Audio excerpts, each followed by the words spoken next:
Hello hello hello, कैसे हैं सब लोग। मैं आपका Raghav, master teacher at Vedantu, आप सब लोगों का स्वागत करता हूं। किस पर? नीट एक्स संकल्प वेदांतु पर। तो बच्चों, हम हमारी जो 11th स्कूल सीरीज चल रही है उसमें अब समय हो गया है नेक्स्ट लेक्चर यानी कि मोल कॉन्सेप्ट के सेकंड लेक्चर का।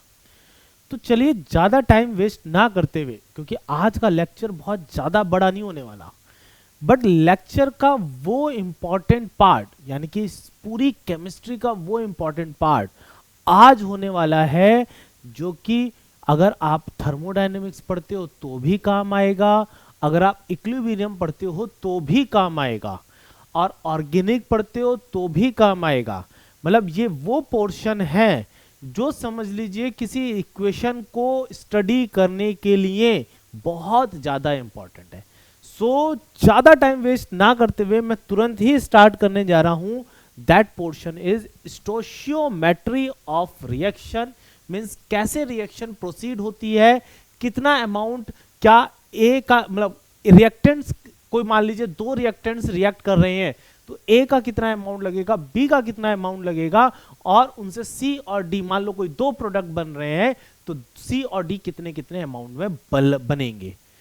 और लिमिटिंग रिएजेंट, क्या भैया दोनों के इक्वल अमाउंट लगेंगे, किसका कम लगेगा किसका ज्यादा लगेगा, कौन पहले खत्म हो जाएगा, किस पर डिपेंड करेगा प्रोडक्ट। ये दोनों एक दूसरे से कनेक्टेड हैं और इतने ज्यादा इंपॉर्टेंट हैं कि बस क्या ही बताऊं कितने ज्यादा इंपॉर्टेंट है। ठीक है, ठीक है। तो सबसे पहले तो स्टोशियोमेट्री क्या चीज है भाई। स्टोशियोमेट्री क्या है, आपके पास कोई केमिकल रिएक्शन आ गई, आपने उसको बैलेंस कर दिया। बैलेंस करते टाइम जो, जैसे कि अभी मैं आपको बैलेंस करके दिखाऊंगा, बैलेंस करते टाइम जो भी रिएक्शंस के पहले जो भी नंबर लिखा होता है, that number is the stoichiometry. So stoichiometry is the study of equation quantitative relationship between the reactants and the products in chemical reaction. This is a language definition है। डेफिनेशन में based question नहीं आएगा आपके school exam में। आपके school exam में अगर question आएगा तो जनरल बेस में क्या आएगा, यहां पर लेट सपोज कि मेरे पास एक केमिकल रिएक्शन है, that is a A plus B B और gives C C plus D and D. तो here capital A and B ये जो है ये रिएक्टेंट है। अगर मैं बात करता हूं C and D, capital C and capital D, these are product. And अगर मैं बात करता हूं small a, small b, small c and d are the stoichiometry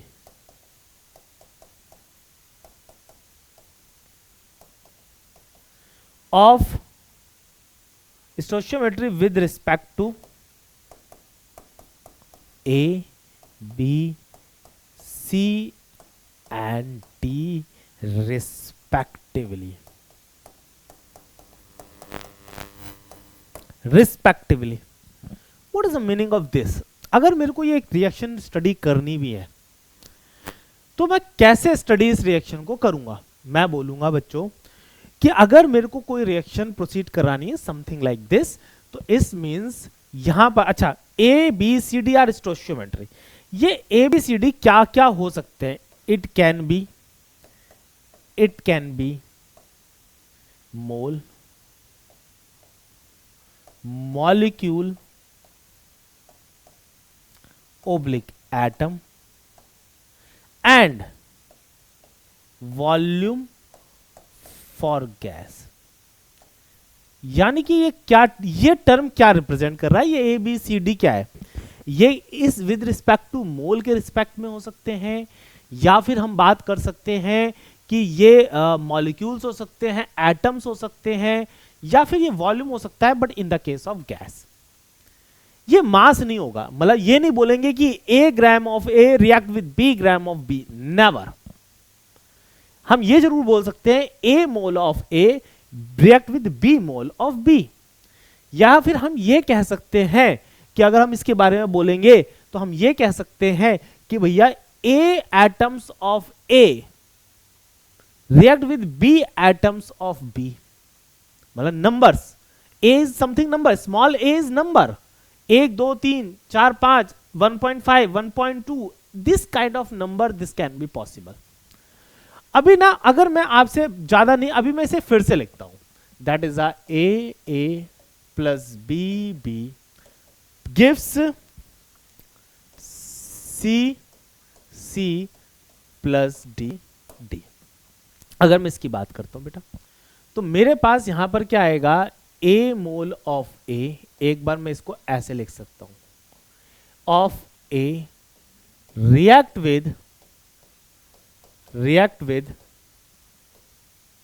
b mole of b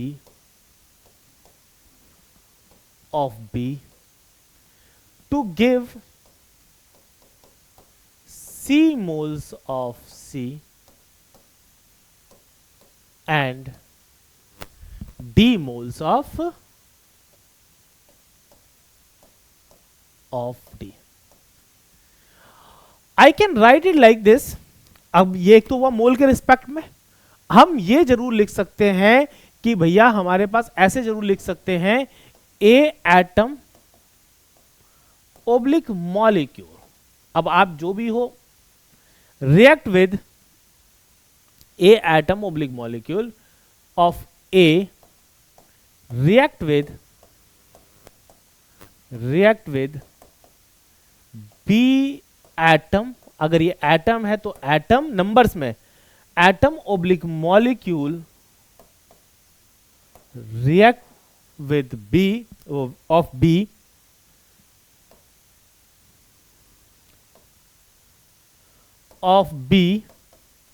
react with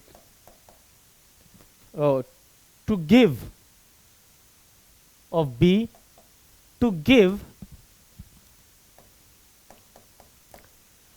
C atom oblique molecule of C and D atom oblique molecule of D for gaseous reaction, for gaseous reaction। अगर gas, कुछ भी gas हो उसमें, at constant temperature and pressure, at constant, basically constant temperature की बात करते हैं, and pressure, at constant temperature and pressure. ठीक है, अगर कांस्टेंट टेम्परेचर एंड प्रेशर की बात चल रही है तो यहां पे लिखा जाएगा A volume of A react with B volume of B to give C volume of C and D volume of D। अब मैं एक सिंपल सा एग्जांपल लूंगा। अब सिंपल सा एग्जांपल क्या है, मैंने लिया, हमारा क्या टास्क है, मैंने एक रिएक्शन ली, नाइट्रोजन रिएक्ट करता है हाइड्रोजन से और प्रोड्यूस करता है अमोनिया। फर्स्ट टास्क क्या है, फर्स्ट टास्क है बैलेंस द केमिकल रिएक्शन। आपको रिएक्शन को पहले तो बैलेंस करना है। आप जब रिएक्शन को बैलेंस करते हैं तो आप यहां पर देखेंगे कि हमारे पास केमिकल रिएक्शन को बैलेंस करते टाइम पे आपको law of conservation of mass ध्यान रखना है, ये आप 9th क्लास में पढ़ चुके होते हैं। यहां पर 2 नाइट्रोजन है, यहां पर भी 2 करने हैं, 2 हो गया। यहां 2 हाइड्रोजन है, पर यहां पर हाइड्रोजन कितने हो गए हैं, 3 2 जा 6, तो मुझे यहां पर भी 6 बनाना होगा, तो मेरे पास क्या आ जाएगा 3। अब राइट नाउ ये जो नंबर लिखा हुआ है हर एटम मॉलिक्यूल्स के आगे, यही स्टोशियोमेट्री है, यही स्टाइक्योमेट्री है। आप इसे स्टोशियोमेट्री बोलिए या स्टाइक्योमेट्री बोलिए, बोथ आर करेक्ट प्रोनाउंसिएशन। मैं स्टोशियोमेट्री बोल के चलता हूं तो आप स्टोशियोमेट्री के साथ चलेंगे, डील करेंगे। आप मतलब आपका मन है कि आपको कैसे डील करना है, पर मेरा टर्म जो है मैं स्टोशियोमेट्री टर्म यूज करता हूं। सो बच्चे, अगर हम इसके लिए स्टेटमेंट लिखते हैं तो स्टेटमेंट, पहला स्टेटमेंट क्या लिखा जा सकता है? मैं बोलूंगा 1 mole of N2 react with 3 moles of, अब ये स्टोशियोमेट्री के टर्म में चल रहा हूं तो मैं ये डील कर रहा हूं। अगर मुझे मास के टर्म में करना होगा तो मैं लास्ट में बताऊंगा कैसे। 3 मोल्स ऑफ हाइड्रोजन यानी कि H2 टू गिव, तो क्या देगा हमें, क्या देगा हमें? To give 2 mole of NH3। अगर पूरी रिएक्शन आप डील कर रहे हैं तो मोल्स में करिए, नहीं तो दूसरा मेथड क्या आएगा? आप इसको 1 molecule of N2 react with 3 molecule of H2 to give 2 molecule, अब भैया सब यहां पे मॉलिक्यूल हैं ऑफ अमोनिया, तो हम क्या कर सकते हैं? अच्छा, खास बात, मैंने रिएक्शन भी उसी लिए वैसे ही सेलेक्ट की है कि जिसमें सारे के सारे क्या हो? गैस हो। जिसमें सारे के सारे क्या हो? गैस हो। पॉइंट समझ में आया? जिसमें सारे के सारे हमारे पास क्या है? गैस है। थर्ड हमारे पास आता है 1 molecule N2 react with 3 molecule of H2 to give 2 molecule of ammonia. Right now हमारे पास क्या आता है? अनदर हम बात करते हैं बेटा, तो विद रिस्पेक्ट टू वॉल्यूम, यानी कि 1 वॉल्यूम, अब वॉल्यूम चाहे 1 लीटर लीजिए यानी कि 1 ml लीजिए, आप जिस रिस्पेक्ट में डील कर सकें वॉल्यूम, यानी कि वॉल्यूम के रिस्पेक्ट में 1 volume of N2 react with 3 volume of H2 to give 2 volume of ammonia। Reaction तो होगी इस स्टाइक्योमेट्री के हिसाब से, बट आप अगर if we want to deal in mass, अगर मैं मास में डील करना चाहूं तो क्या मैं ये स्टेटमेंट बोल सकता हूं? Now we want to deal in mass. ठीक है, अब अगर मैं मास के टर्म में डील करना चाहूं तो रिएक्शन को कुछ इस तरीके से आप लिख लीजिए। किस तरीके से? Twice of NH3। जब रिएक्शन हो रही होगी, क्योंकि law of conservation of mass तो फॉलो होगा, तो नाइट्रोजन का जो मास है यह है 28 ग्राम मोलर मास। अगर इसका 1 मोल रिएक्शन कर रहा है तो इसका 28 ग्राम। अगर इसका 3 मोल्स रिएक्शन कर रहा है तो 3 into 2 that is the 6 gram. With यानी 28 ग्राम के साथ 6 ग्राम रिएक्शन करेगा। अब यहां पर भाई साहब मोल्स वाला हिसाब किताब नहीं आएगा, मतलब आप ये नहीं बोल सकते 1 ग्राम of nitrogen react with 2 gram 3 gram of hydrogen. This is a wrong statement. The right statement is आपको 28 gram of hydrogen, nitrogen 28 gram of nitrogen react करेगा 6 ग्राम ऑफ हाइड्रोजन। अच्छा, तो अमोनिया कितनी बनाएगा? एक अमोनिया का मोलर मास 17 होता है 1 मोल का, तो 2 into 17 ग्राम, या फिर हम बोल सकते हैं 34 ग्राम। तो now in terms of mass, in terms of mass, अगर हम मास में लिखेंगे रिएक्शन को तो we will write 28 gram of nitrogen react करता है, रिएक्ट विद 6 ग्राम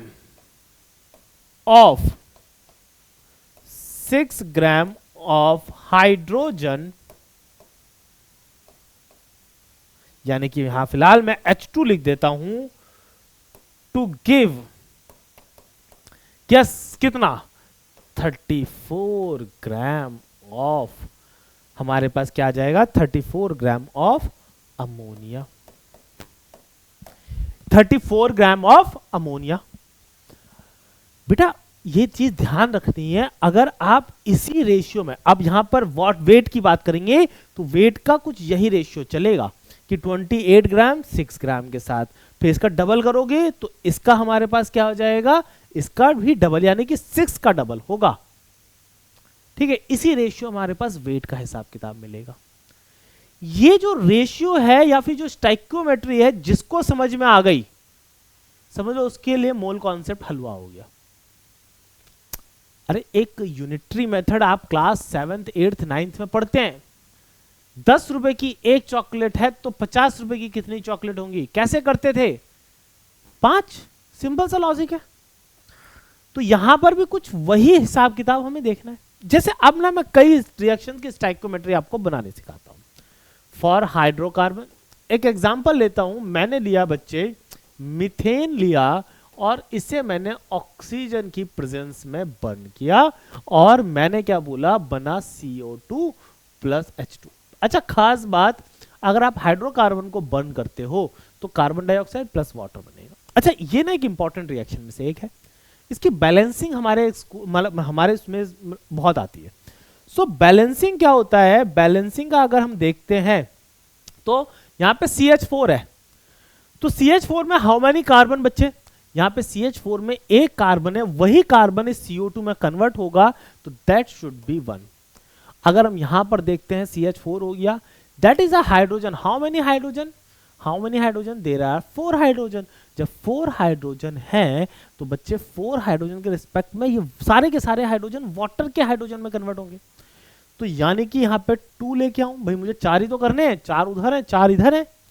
अब इस साइड कितने ऑक्सीजन है, जितने भी ऑक्सीजन होंगे उसको डिवाइड बाय 2 करके लिख देंगे। हमारे पास CO2 यानी ऑक्सीजन जो है वो 2 इधर और 2 इधर 4 हैं, और ये मुझे पता है O2 है, मेरे उधर 4 ऑक्सीजन है तो इधर भी 4 ऑक्सीजन बनाने के लिए मुझे क्या लिखना होगा, इसको 2 से डिवाइड करूंगा, इसे 2 लिखूंगा तभी तो बनेगा, तभी बने। आप कहोगे सर अभी समझ नहीं आया, मैं एक एग्जांपल और लेता हूं। मैंने लिया बच्चे एक example, that is the C4H8, ये एक हाइड्रोकार्बन है, मैंने इसे ऑक्सीजन की प्रेजेंस में बर्न कर दिया तो क्या बन के आएगा, CO2 प्लस H2O आएगा या नहीं आएगा, CO2 प्लस H2O। जब CO2 प्लस H2O बन के आएगा तो देखो सबसे पहले हाउ मेनी कार्बन है यार 4, तो मेक इट 4, 4 बना देना है। हाउ मेनी हाइड्रोजन है 8, 8, तो इधर भी 8 करने के लिए मुझे क्या यूज करना होगा 4। अच्छा ऑक्सीजन कितने हैं इधर, 4 2 जा 8 प्लस 4 एक कम 4, हमारे पास 4 बन जा हो गया हमारे पास 4, दैट इज द 12। अगर मुझे 12 ऑक्सीजन इधर लेके आने हैं तो मैं ऐसा कौन सा नंबर लिखूं कि ये 12 हो जाए, 12/2 लिखूंगा तभी तो यहां पर 12 बनेगा बेटा, तो 12। पॉइंट समझ में आया, अरे आया या नहीं आया। तो हमारे पास एक ये तरीके से निकल के आएगा। अच्छा आपको अभी एक और बैलेंसिंग करके दिखानी, मैंने बोला कि बच्चे मेरे पास है, चलिएगा C6H6 बेंजीन को बर्न करते हैं, बेंजीन को बर्न करते हैं, देखते हैं क्या बनता है। O2 अगर मैंने बर्न किया तो मेरे पास आया CO2, ये क्या हो गया CO2 और प्लस H2O, ये गड़बड़ करने लगा, CO2 प्लस H2O, ठीक है H2O। अगर हम CO2 plus H2O, how many carbon 6, make it 6, how many hydrogen 6, इधर भी 6 बनाने तो क्या लिखूं 3, बट ऑक्सीजन काउंट करने निकलूंगा तो इधर 6 2 जा 12 प्लस 3 दैट इज अ 15। अब क्या करूं भैया, मुझे उधर रखने हैं, अगर इसके पास ऑक्सीजन नहीं है, केवल ऑक्सीजन का सोर्स ये O2 ही है, बस आप कुछ नहीं करो, जितने इधर ऑक्सीजन निकल के आए उसको डिवाइड बाय 2 करो और रख दो, दैट इज द 15/2 यानी कि 7.5। आप बच्चों को लगता है सर हम यहाँ डिवाइड बाय 2 लिख सकते हैं बच्चे? हाँ, अगर आप मोल के टर्म्स में डील कर रहे हैं तो you can, if you are dealing with molecules तब आप नहीं लिख सकते इन द टर्म्स। अगर आपने मान लिया कि दिस इज अ मोल, ये जो टर्म लिखा हुआ है दिस इज अ मोल, तब आप लिख सकते हो। बट अगर आप बोलोगे मॉलिक्यूल तो ऑक्सीजन का आधा मॉलिक्यूल तो पॉसिबल नहीं है भाई, तब नहीं लिख सकते।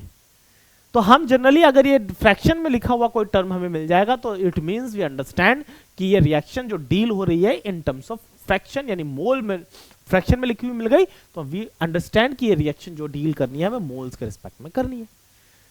अगर मॉलिक्यूल के रिस्पेक्ट में करनी को आ गई तो आप क्या कर देना, उसको मल्टीप्लाई कर देना पूरी रिएक्शन को 2 से, बस और कुछ नहीं।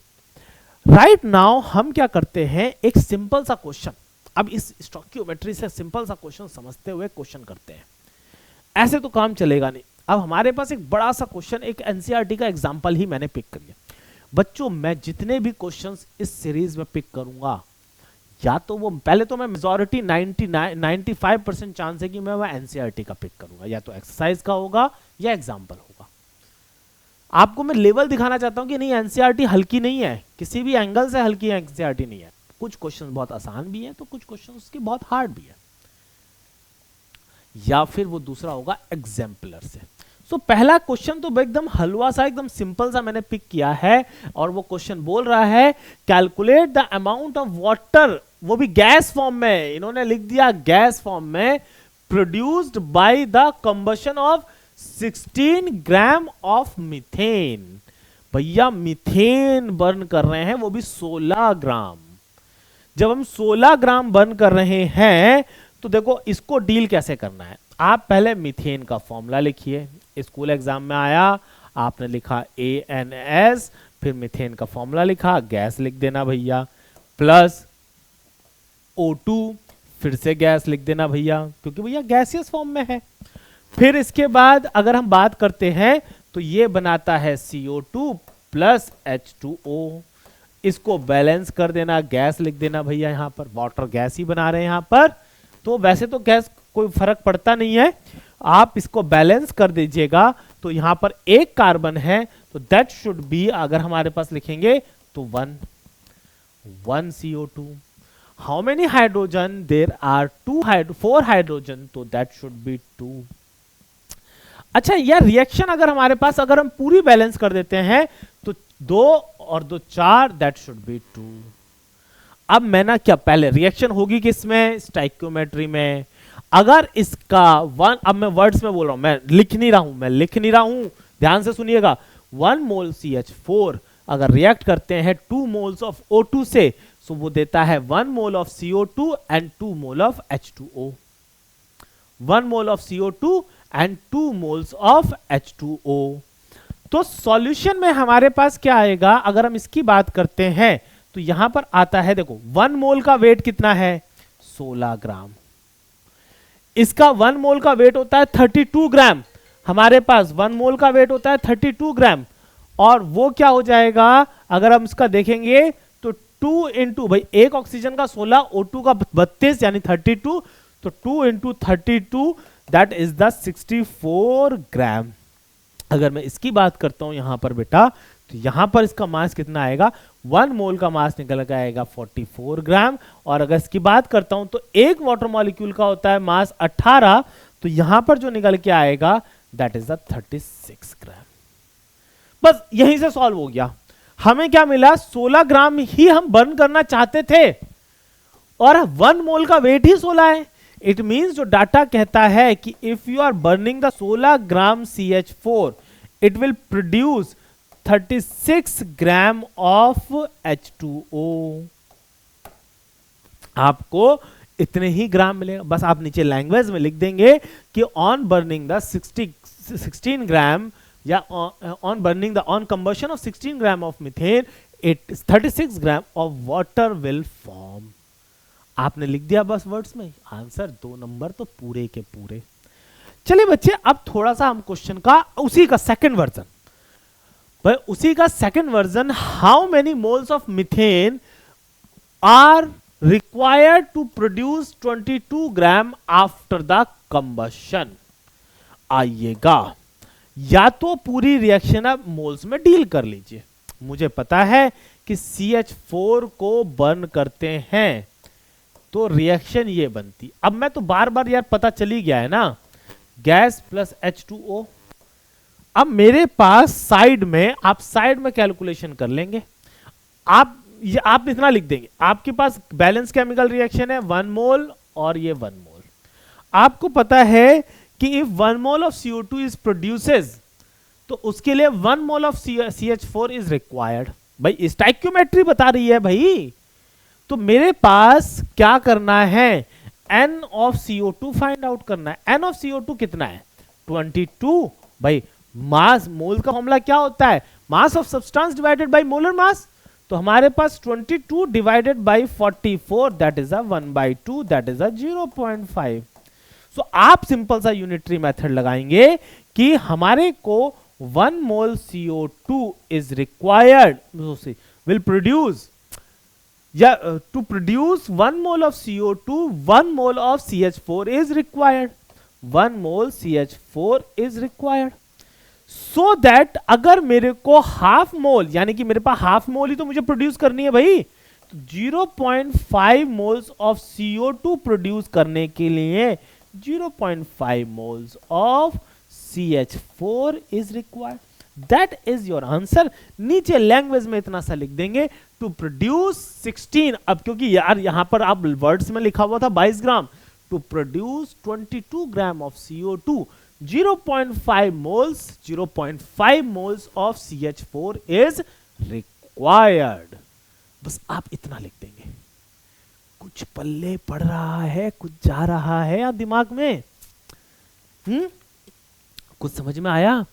चलिए बच्चे, अगर हम आगे बढ़ते हैं तो एक छोटा सा क्वेश्चन, ये NCERT का क्वेश्चन है। छोटा सा तो नहीं है वैसे, खैर ये NCERT की एक्सरसाइज का क्वेश्चन है।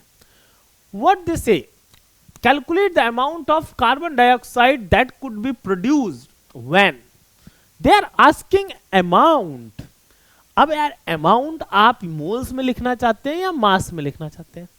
जैसा डेटा गिवन हो वैसा डेटा लिख लेते हैं। चलो भाई अब क्या करें, अब ऐसा तो कुछ नहीं है। जनरली अगर they are asking the amount, तो अमाउंट तो यार मोल्स भी है, अमाउंट तो यार वेट भी है, अमाउंट चलो ठीक है ग्राम्स में भी कन्वर्ट कर सकते हैं। पहला question they are asking 1 mole of carbon is burned in air, यानी कि कार्बन को मैंने ऑक्सीजन की प्रेजेंस में बर्न किया, तो भाई अब यहाँ हाइड्रोजन तो है नहीं जो वाटर अपने आप से प्रोड्यूस हो जाए, तो दैट विल फॉर्म CO2। क्या बैलेंस है? अजी हाँ भाई बैलेंस है, बैलेंस है भाई, क्यों नहीं है बैलेंस? 1 1 1, यानी कि दे आर सेइंग कि अगर हम 1 मोल ऑफ कार्बन बर्न करते हैं तो हमें 1 मोल CO2 मिलती है। भाई मिलती है 1 मोल CO2, बिल्कुल मिलती है भाई, ऑक्सीजन आ जाती है एनवायरनमेंट से हमारे पास इतनी। और इसका वेट कितना है 44 ग्राम। आंसर हो गया। यानी कि आप फाइनली लाइन लिख देंगे 1 mole of carbon produces on burning produces 44 gram of carbon dioxide, अगर आपको वेट में लिखना है। This is the first part. Second part, इन्होंने बोला 1 mole of carbon is burn in 16 gram of dioxygen. भैया 16 ग्राम डाइऑक्सीजन में बर्न हो रही है। So 1 mole of carbon is burned in 16 gram of dioxygen। भाई ये क्वेश्चन लिमिटिंग रिएजेंट का है, तो C+O2 gives CO2।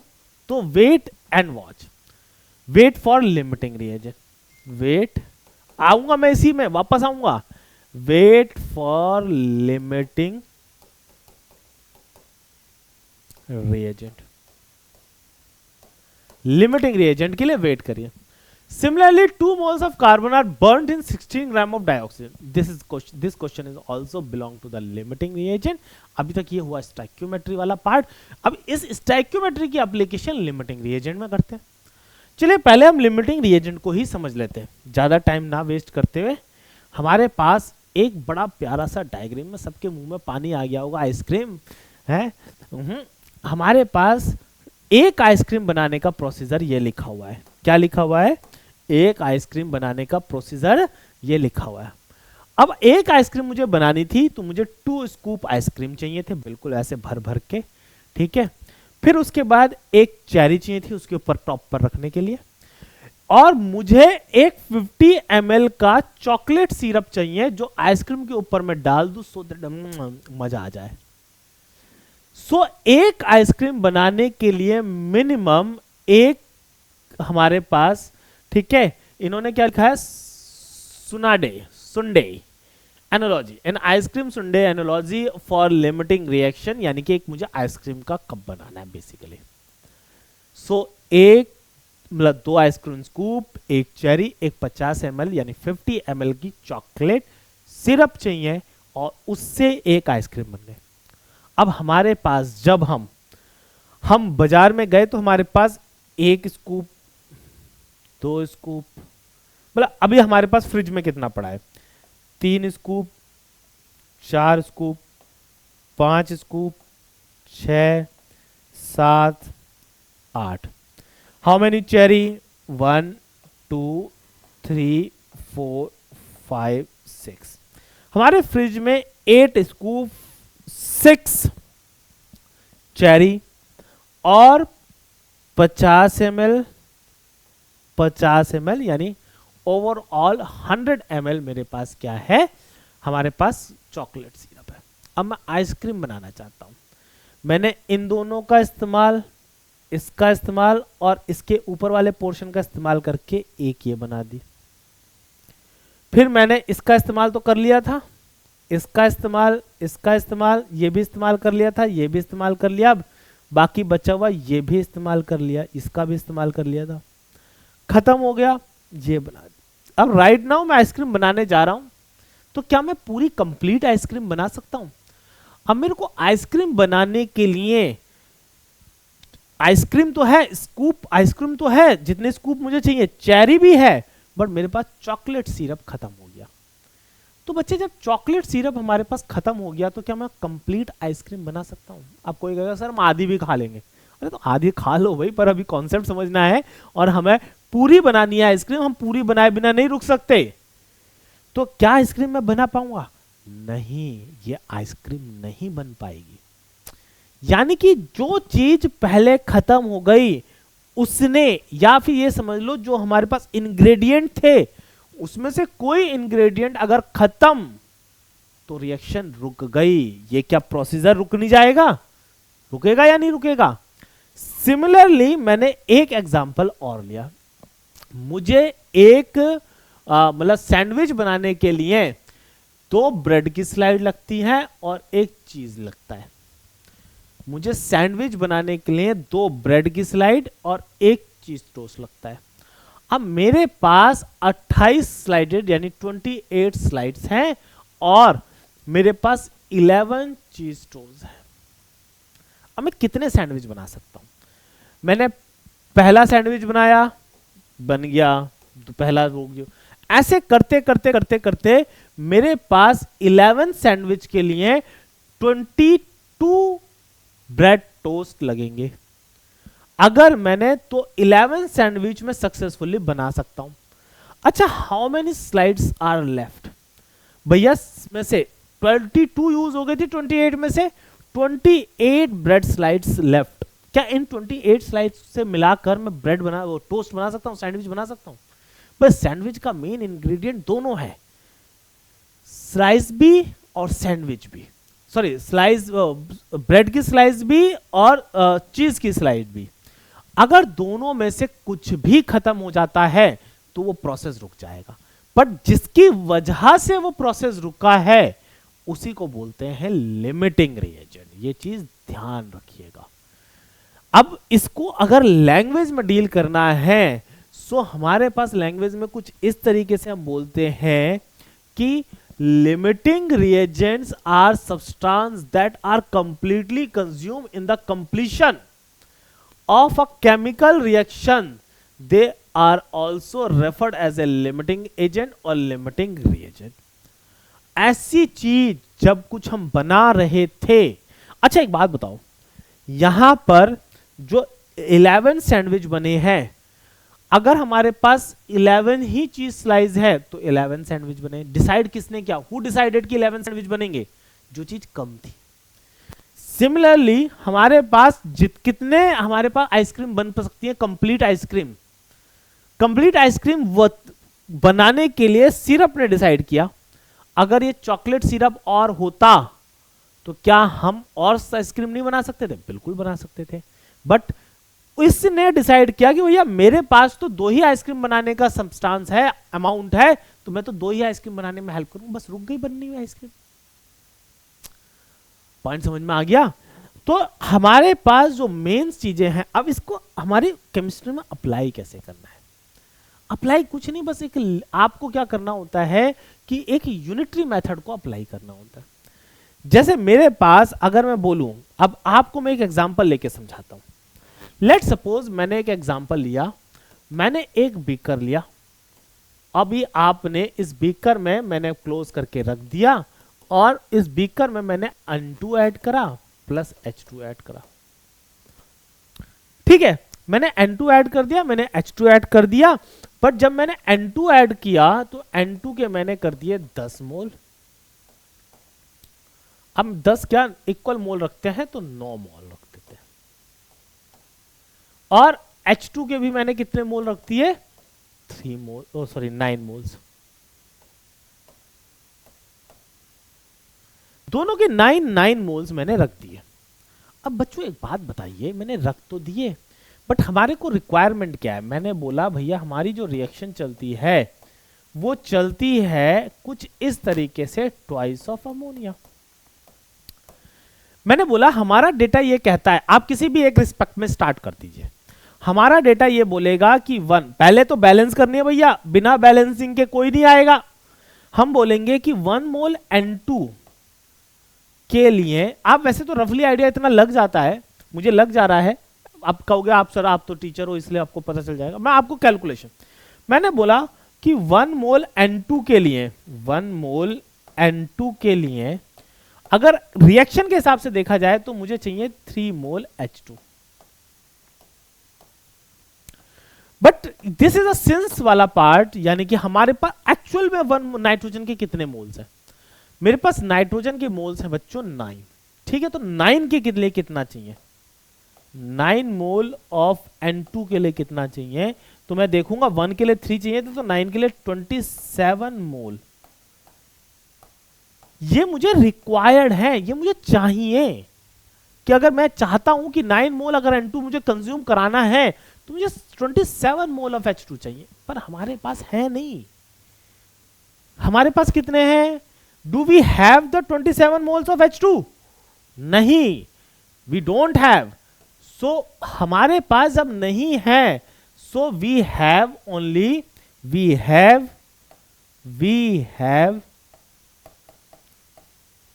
Only 9 mole of H2। So who is limiting reagent? भैया कौन है limiting reagent? LR।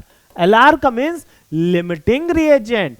Who is limiting reagent? तो H2 is limiting reagent. सो जैसे ही ये खत्म हो गया होगा वैसी रिएक्शन रुक जाएगी। सो अब हमारे पास अगर मैं प्रोडक्ट बनाना चाहता हूं तो मुझे पता है कि 3 मोल of H2, 3 mole of H2 वो कितना प्रोड्यूस करता है अमोनिया? अगर 3 मोल होता है तो मेरे पास 2 मोल्स ऑफ अमोनिया बनता है। कितना? 2 moles of NH3। This is a since वाला part, so that 1 mole of H2 gives 2/3 moles of NH3। पर हमारे पास तो भैया लिमिटिंग रिएजेंट है, जितना है वो पूरा का पूरा कन्वर्ट हो जाएगा। तो यानी कि हमारे पास कितना बचेगा? हमारे पास बचा 9 मोल ऑफ H2 क्या करेगा? 2/3 इंटू 9 और ये 3 जा 2 जा 6 मोल of NH3। 6 mole of NH3, यानी कि how many moles of ammonia will produce, 6 mole of ammonia will produce. तो क्या नाइट्रोजन बचा रह गया होगा रिएक्शन में? यस बेटा। How many moles of nitrogen is left? Now the question is how many moles of nitrogen is left. So as you know कि भैया रिएक्शन जो थी वो 3 मोल्स ऑफ H2 था और ट्वाइस ऑफ NH3, रिएक्शन होनी इस हिसाब से थी, होनी क्या होगी इस हिसाब से, होनी थी नहीं, होगी इस हिसाब से। हमें पता है कि 3 मोल्स अगर H2 लगते हैं तो 1 मोल नाइट्रोजन रिक्वायर्ड होता है। कितना होता है? 1 मोल नाइट्रोजन इज रिक्वायर्ड। ठीक है, अगर मैं 1 मोल ऑफ H2 अगर लगाता हूं तो 1/3 मोल N2 रिक्वायर्ड होगा। तो मेरे पास 9 मोल अगर मैं H2 कंज्यूम करता हूं तो 1/3 इंटू 9 मोल ऑफ N2, यानी कि मेरे पास कितना हो गया? 3 मोल ऑफ N2 क्या है? Required. So we have 9 mole of N2। हमारे पास ज्यादा है N2, कम नहीं है, कमी नहीं है भाई, तो यानी तो एक्सेस में है। So left N2 left moles of N2 कितने बचे रह गए? 3 तो कंज्यूम हो गए थे, 9 थे हमारे पास, बचे रह गए 6। तो 9 - 3 that is equal to 6 moles. अरे आया या नहीं आया समझ? भाई साहब ये कैलकुलेशन जिसको समझ में आ गई, ये जिसको दिमाग में बैठ गई, उसके लिए स्टोइकियोमेट्री या फिर केमिकल रिएक्शन से चीजें समझने वाली, ये भैया आपका थर्मोडायनेमिक्स में भी काम आने वाला है, रिडॉक्स में तो बहुत ही ज्यादा काम आने वाला है, रिडॉक्स में काम आने वाला है, थर्मोडायनेमिक्स में काम आने वाला है। एंड अगर मैं बात करता हूँ ये हमारा उसमें भी काम आएगा, क्या नाम है उसका? इक्विलिब्रियम में। बड़ा इंपॉर्टेंट पॉइंट है। आइए चलिए अब ना मैं क्वेश्चंस पे आता हूँ, भाई आपको क्वेश्चन समझाने होंगे।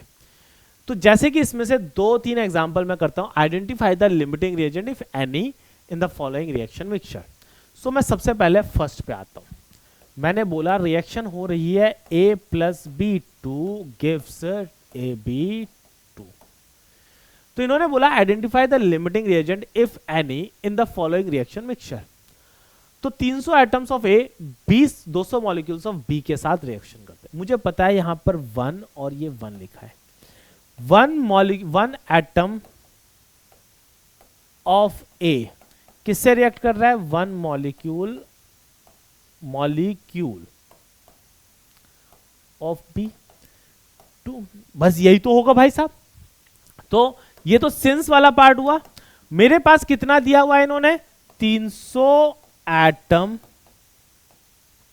ऑफ ए किससे रिएक्ट करेगा? 300 मॉलिक्यूल ऑफ बी। क्या हमारे पास 300 मोल्स हैं? But we have 200 molecules of है, but we have 200 molecules of B.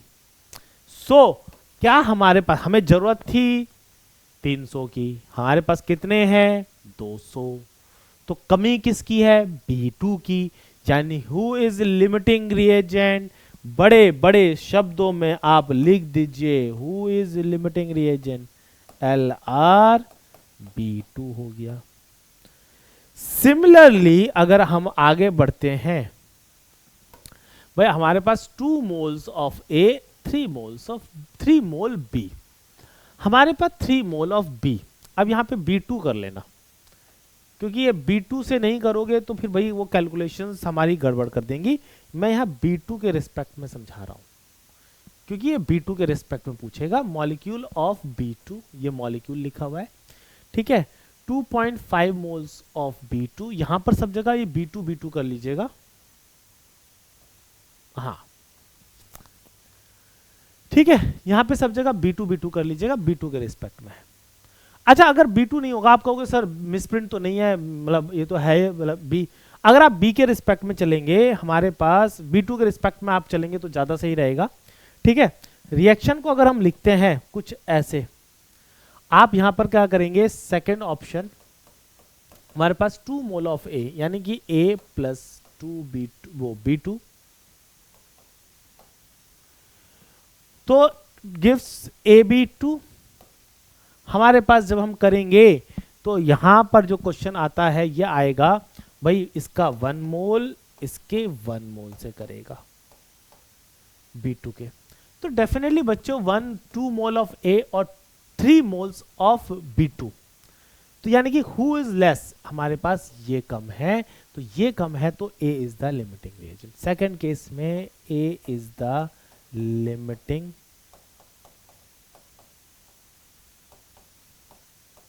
Reagent. चलिएगा भाई, नेक्स्ट अगर हम चलते हैं, आप बाकी जो सेक्शन है आपके पास, ये मैं आपको एज ए होमवर्क में दे रहा हूं, आप लोग इसे ट्राई करिएगा और B2 के रिस्पेक्ट में आप आंसर लिखेंगे। आप इसे ट्राई करिएगा और B2 के रिस्पेक्ट में आप आंसर लिखेंगे, होमवर्क। ठीक है, हमारे पास B2 के रिस्पेक्ट, वो मॉलिक्यूल्स ऑफ B2, यहां पर भी B2 मान के चलिएगा आप। ठीक है, B2 के रिस्पेक्ट में आप बात करेंगे, चलेगा भाई। नेक्स्ट बच्चों आता है हमारे पास next question, di nitrogen and di hydrogen. अभी वाला क्वेश्चन जो मैंने कराया था, that is N2 plus H2 reacts with each other to produce ammonia। ठीक है, according to the chemical reaction, यानी कि 3 और ट्वाइस अमोनिया। भाई भारी भरकम कैलकुलेशन वाला क्वेश्चन लग रहा है मुझे। तो अगर हम इसमें बात करते हैं तो चलिए डेटा की बात करते हैं, तो N2 plus, calculate the mass of ammonia produces if, हमारे पास क्या है, अमोनिया की बात कर रहा है, तो यानी कि इतने moles of die nitrogen reacts with इतने grams of di hydrogen, will any of the 2 reactants remain unreacted, if yes then which one and what would be its mass. अच्छा, मास में दे रखा है तो आओ मैं मास में ही डील कर लेता हूं।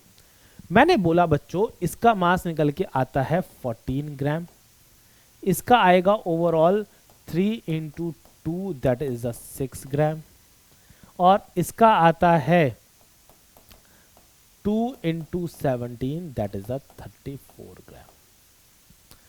आपको पता है ग्राम्स में, केजी में, ग्राम्स में मास दे रखा है, तो यानी कि हमारे पास, मुझे पता है कि 14 ग्राम N2 सिंस रिएक्ट करता है कितने से बेटा, हमारे पास रिएक्ट करेगा 6 ग्राम H2 से, but so that 1 gram N2 कितने से रिएक्ट करेगा, that will become 6 upon 14 gram H2 से।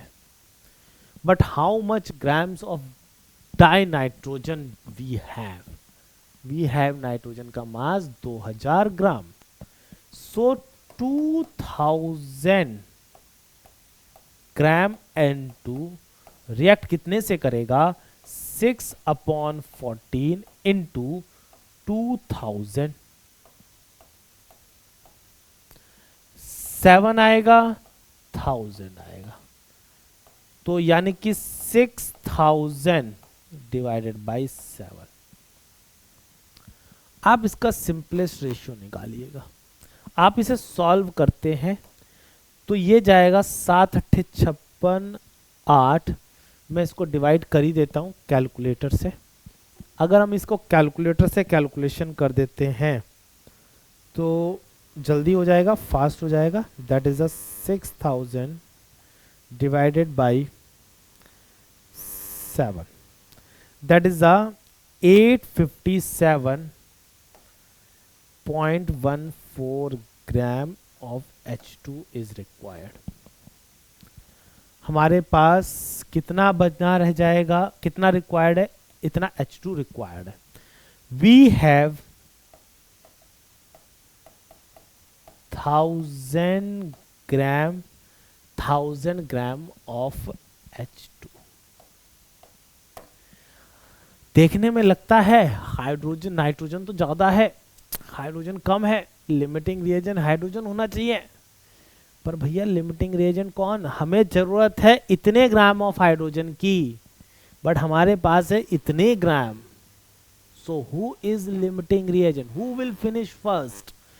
कोई चीज बड़ी है इसका मतलब ये नहीं कि वो जल्दी खत्म नहीं हो सकती। पॉइंट समझ में आया? किसी का वेट ज्यादा है इसका मतलब ये नहीं कि वो रिएक्शन में जल्दी कंज्यूम नहीं हो सकता, बिल्कुल हो सकता है। सो हमारे पास लिमिटिंग रिएजेंट हो गया N2। So calculate the mass of ammonia produces, अभी उस पर नहीं पहुंचे। Will any of the two reactant remains unreacted, आप लिखेंगे इसके बाद बी ऑप्शन का आंसर यस, यस। अब इन्होंने पूछा if yes which one and what would B it mass. अब इसमें लिखेंगे सेकंड, उसके उसमें answer hydrogen will left and the mass of hydrogen left, आप क्या लिखेंगे, सेकंड आता है mass of hydrogen left, mass of H2 left. अगर कितना बचा है, अब इसमें ये पता नहीं गड़बड़ आनी शुरू हो गई। H2 लेफ्ट हमारे पास कितना है,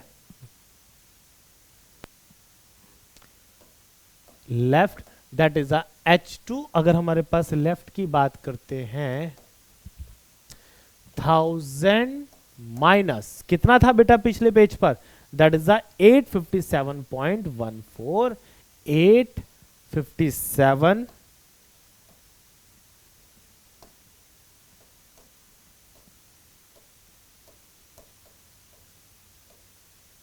आप इसे सॉल्व कर दीजिए। अगर मैं आंसर लिखता हूं तो आंसर मेरे पास आएगा 1000 माइनस 857.14, दैट इज 142.86 ग्राम। अब पूछ रहे हैं कि how much ammonia will produce. So बच्चे आपको पता है कि प्रोडक्ट जो डिसाइड होता है वो लिमिटिंग रिएजेंट करता है। अगर हम लिमिटिंग रिएजेंट की बात करते हैं तो N2 plus thrice H2 gives twice ammonia.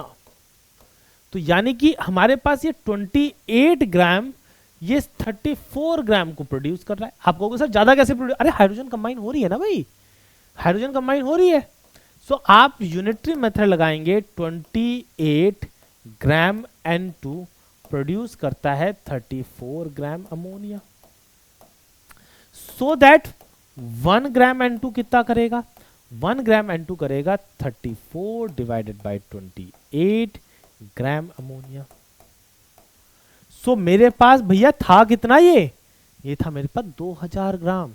सो 2000 ग्राम N2 रिएक्ट करेगा 34 अपॉन 28 इंटू 2000 ग्राम अमोनिया। तो जरा आप इसको सॉल्व करेंगे तो हमारे पास क्या आ जाएगा, ये कटेगा 14 आएगा और ये कटेगा 1000 आएगा। बस इसके बाद आप पूरा मत सॉल्व करिए, बस इतने के बाद आप क्या कर दीजिए 30, आप वैसे ही निकाले तो 14 28, तो वेट आता है निकल के हमारे पास आता है 17 डिवाइडेड बाई 2 से डिवाइड करते हैं तो 7 इंटू 1000, तो ये आ जाता है 17 डिवाइडेड बाई 7, 2.42 285 इंटू 1000। तो बच्चे ये आ जाएगा 2428.5 gram. This will be your answer.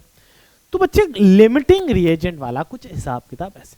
अभी एनसीईआरटी का ही एक क्वेश्चन और है। अगर हमारे पास ये बहुत सिंपल सा क्वेश्चन होगा, volume of dihydrogen gas react with 5 volume of dioxygen, यानी कि H2 रिएक्ट कर रहा है O2 से, गिव्स H2O गैस, वेपर बनाना है। सबसे पहला टास्क, अगर हम वेपर की बात करते हैं तो सबसे पहला टास्क हमारे पास क्या होगा कि हमें सबसे पहले रिएक्शन को बैलेंस करना है। So that should be the balance reaction की अगर हम बात करते हैं तो 1 और ये आता है 2। मुझे पता है इसका 2 वॉल्यूम इसके 1 वॉल्यूम से रिएक्ट करेगा और इसका 2 वॉल्यूम बनाएगा। ठीक है, हमारे पास इसका 2 वॉल्यूम इसके 1 वॉल्यूम से रिएक्ट करके इसका 2 वॉल्यूम बनाएगा।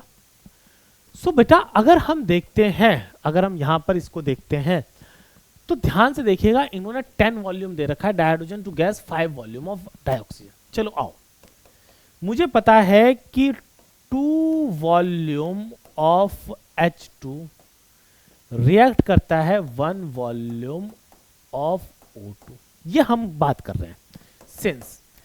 सो 1 वॉल्यूम ऑफ H2 कितने से रिएक्ट करेगा? 1/2 volume of O2, 1/2 volume of O2। So that हमारे पास अगर हम बात करते हैं बेटा यहां पर, तो अब देखेंगे कि हमें कितना 10 वॉल्यूम ऑफ हाइड्रोजन गिवन है। सो 10 वॉल्यूम ऑफ H2 रिएक्ट करेगा 1/2 इंटू 10, दैट इज 2 से 5 कट 5 आएगा, 5 volume of O2। It means we have 5 volume of O2, we have 5 volume of O2। जब हमारे पास 5 वॉल्यूम O2 होगा, सो बच्चे 5 वॉल्यूम है, क्या हमारे पास 5 है? यस वी हैव 5 वॉल्यूम, ही तो बोला हुआ है। सो अब किसी से भी बोथ, मतलब none of these are limiting reagent, इनमें से कोई भी लिमिटिंग रिएजेंट नहीं है, दोनों बराबर बराबर इक्वल है। सो हमारे पास अगर अब हम आ जाते हैं उस पर, क्या नाम है, ऑक्सीजन पर, वो वाटर पर। सो मुझे पता है 1 volume of O2 2 volume of H2O देता है। So that 5 volume of O2 जो देगा वो कितना देगा? हमारे पास 5 वॉल्यूम देगा, तो 2 into 5 that is a 10 volume of H2O. 10 volume of H2O will be your answer.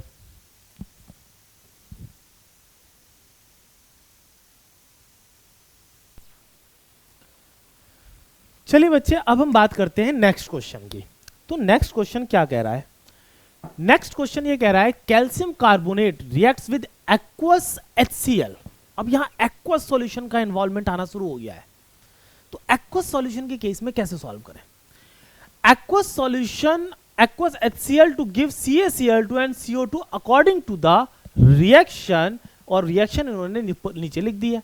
चलिए ठीक है, मैं भी लिख देता हूं reaction. CaCO3 solid plus twice HCl gives CaCl2 plus CO2 gas plus H2O liquid plus H2O liquid। अब हमने लिख दिया। अब इन्होंने पूछा हुआ है कि CaCO3 का क्या मास रिक्वायर्ड होगा इतने ml सॉल्यूशन के साथ रिएक्शन कराने में। तो बेटा हमने क्या करना है, हमें मुझे पता है कि इसका 1 मोल इसके 2 मोल से रिएक्ट करता है। दिस इज द इंफॉर्मेशन जो इन्होंने मुझे प्रोवाइड करी है। सो मैं क्या करूंगा, पहले मेरे पास इसके मोल्स निकालूंगा। मेरे को पता है कि molarity is equal to N upon volume litre में होता है। अगर आप इसे ml में पुट करना चाहते हो तो 1000 से ऊपर मल्टीप्लाई कर दीजिए। मोलैरिटी कितनी है? 0.75। N मुझे निकालना है, वॉल्यूम को मेरे को लीटर में कन्वर्ट करना है, तो 25 into 1000। अभी लास्ट क्लास में मैंने आपको ये सिखाया भी था। तो राइट नाउ अगर मैं N की वैल्यू निकालना चाहूं तो मेरे पास आएगा 0.75 into 25 divided by 1000, divided by 1000। Point से पॉइंट उड़ाओ, हमारे पास ये 2 आया। आप इसकी मल्टीप्लाई करते हैं। अगर मैं इसकी मल्टीप्लाई करता हूं, ठीक है, वैसे बहुत आसान है मल्टीप्लाई करना, बट फिर भी मैं थोड़ा फास्ट कैलकुलेशन के लिए, क्योंकि इतना टाइम नहीं लगा रहा हूं मैं, फास्ट कैलकुलेशन के लिए मैंने क्या करा, 75 multiply by 25, that will be equal to the 1875 और डिवाइडेड बाई क्या आएगा 10 टू द पावर 1 2 3 4 5। अगर मैं इसको मोल्स पॉइंट्स में लिखना चाहूं तो पॉइंट्स में मैं लिख पाऊंगा, इसके पास 1 2 3 4 1 2 3 4 5 है तो 0.01875 मोल्स। अच्छा, यहां पर ये वैल्यू में डॉट लग गया है तो आप पूरा ही इसे मिटा देते हैं। 1875 था ना, तो ये वाला पूरा पोर्शन हटा के उसे दोबारा लिख देते हैं 1875। ठीक है, ये हुआ 1875 मोल्स। हमारे पास अगर हम बात करते हैं तो ये आता है, भाई हमारे को पता है कि 2 मोल्स है तो इसके कितने मोल्स रिक्वायर्ड हैं भाई, 2 मोल ऑफ HCl रिएक्ट करता है 1 मोल ऑफ CaCO3 से। तो 0.1 मोल ऑफ HCl कितने से करेगा, that will become 1/2 mole of CaCO3। तो यार हमारे पास बेटा अगर हम बात करते हैं तो 0.01875 mole, that will become equal to the 0.01875 divided by 2 अगर हम इससे बात करते हैं तो हमारे पास क्या आएगा 0.01875। सो यहां पर आएगा, अगर हम इसको डिवाइड कर देते हैं तो 0.01875 divided by 2 that is the 0.09375 मोल। अब यार इन्होंने ना ये मोल्स निकला है किसका, हमारे पास CaCO3 का required, but they are asking the mass. अच्छा, खास बात क्या है, मोलर मास अगर आपको मोल पता चल गया, N is equal to W upon molar mass. So W is equal to मेरे पास जो निकल के आता है, अच्छा दैट इज द 0.0 नॉट 0.09375। सो अब हमारे पास W इज इक्वल टू क्या हो जाएगा 0.0 और 09375 मल्टीप्लाई बाई, अगर हम मोलर मास बात करते हैं तो मोलर मास होता है 100, इसका 100।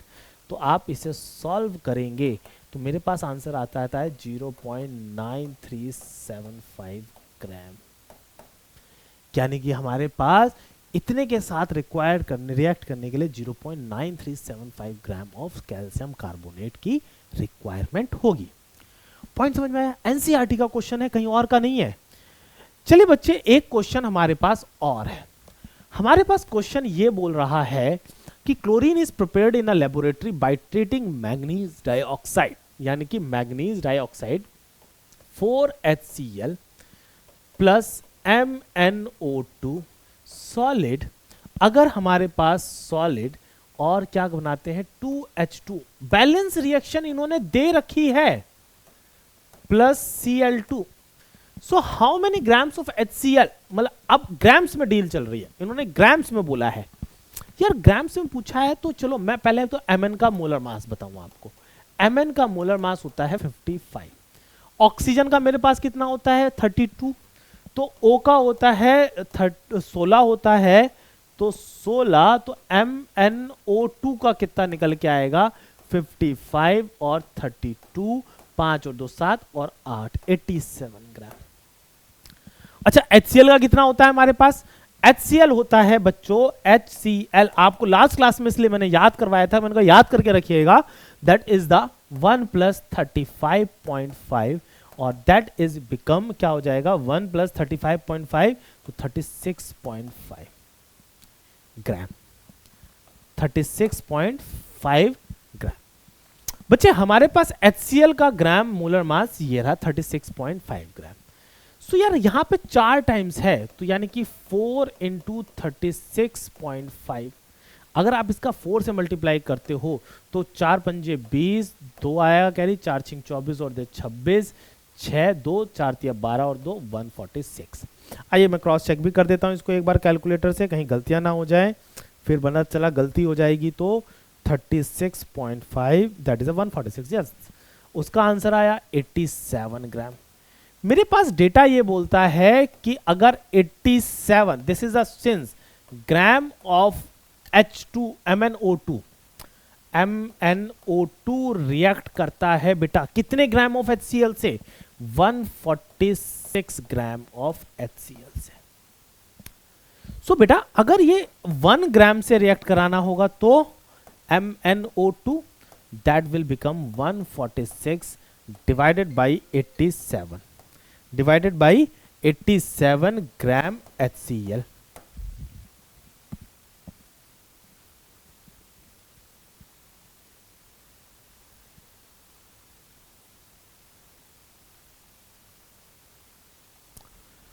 सो अब इसकी कैलकुलेशन अगर हमें करनी है सो क्या करेंगे हम, बस कुछ नहीं, हमारे पास आता है 5 ग्राम ऑफ MnO2 रिएक्ट करता है 146 divided by 87 multiply by 5 gram.